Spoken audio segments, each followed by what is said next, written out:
Էջմիածինը կրկին հյուրընկալել է փոքրիկ այլ միջազգային երաժշտական փառատոնի մասնակիցներին։ Փառատոնը 7-րդ անգամ իրականություն է դառնում Կրթության, գիտության, մշակույթի և սպորտի նախարարության աջակցությամբ։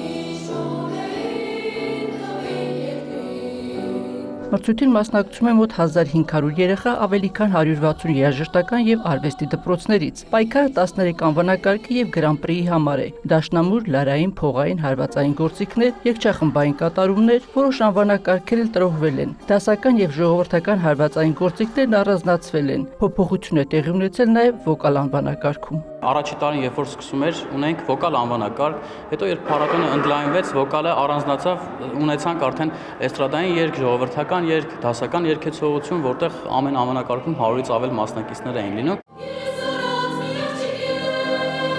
2019 թվականին, երբ Էջմիածնի քաղաքապետարանն ու Art Progress հասարակական մշակութային կազմակերպությունը նախաձեռնում էին փոքրիկ քայլը, չէին էլ պատկերացնում, որ 4 տարի անց այն ընդլայնելու է աշխարհագրությունն ու միջազգային ճանաչում է ձեռք բերելու։ Այս տարի մասնակիցներ կան նաև Ռուսաստանից և Միացյալ Նահանգներից։ Երբ առաջին անգամ ձեռնամուխ ենք եղել մրցույթի իրականացնելու աշխատանքներին,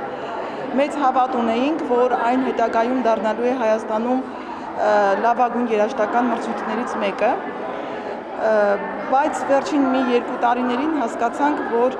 այն ավելի հնարավորություններ ունի, քան հանրապետական լինելը, եւ արդեն 3-րդ տարին է այն դարձել է միջազգային, եւ մենք ունենում ենք մասնակիցներ նաեւ արտերկրից։ Ծրագիրը թեև բազմազան է, որոշ տարիքային խմբերի համար հայ կոմպոզիտորների ստեղծագործություններ կատարելը պարտադիր է։ Օրինակ մեծ տարիքային խմբերի դաշնակահարները, ջութակահարները ծրագրում մասնագիտական ունեն ներառված պարտադիր հայ կոմպոզիտորի ստեղծագործություն, բայց քանի որ փառատոնը ֆորմատով եւ ակադեմիական է եւ մի փոքր ծրագրային առումով սահմաններից դուրս, մասնակիցը ինքն է ընտրում։ Փառատոնի առաջին օրը երգչախմբինն է, աննախադեպ թվով խմբեր են մասնակցության հայտ ներկայացրել։ Եթե նախորդ տարիներին առավելագույնը 6 երգչախումբ էր մասնակցել, այս տարի 14-ն է։ Մասնակիցներն անհանգիստ են, խստապահանջ ժյուրիին գոհացնելը հեշտ չի լինելու։ Բեմ բարձրանալու էթիկայից մինչև մաքրամաքուր կատարում խոշորացույցի տակ է։ Ամեն ինչը մենք նայում ենք, եւ տեխնիկական պատրաստվածությունը, եւ կատարումը, ոճային լուսաբանումը ինչպես է եւ ղեկավարի աշխատանքն է այստեղ երևում։ Բազմակողմ մենք նայում։ Վոլոդյան առաջին անգամ է մասնակցում փառատոնին։ Արտաշատի երաժշտական դպրոցի սանը փողային նվագարանի ուղեկցությամբ ելույթ է ունենալու երգչախմբի հետ։ Ստեղծագործությունները, որոնք կատարելու է, մրցակցային են, նաեւ հոգեհարազատ։ Փոքրիկ ջազի կտոր է, իսկ արդեն առանցին վարիացիաներ եմ նվագելու։ Շատ հուզված եմ, շատ ուրախ եմ, որ ես այստեղ եկել եմ։ Շատ լավ աշխատել ենք, շատ փորձել ենք։ Երբ որ մենք երգում ենք, հայտնվում ենք մեր դասատուի հետ մի ուրիշ աշխարհում։ Մեր համար երգեցողությունը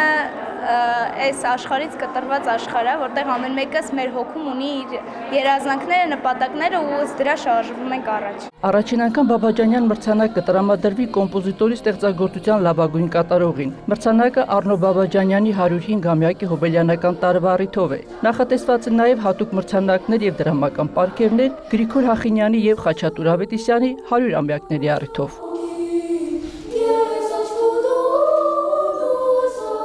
Հայկ Շասանյան, Հայկ Պետրոսյան, լուրեր։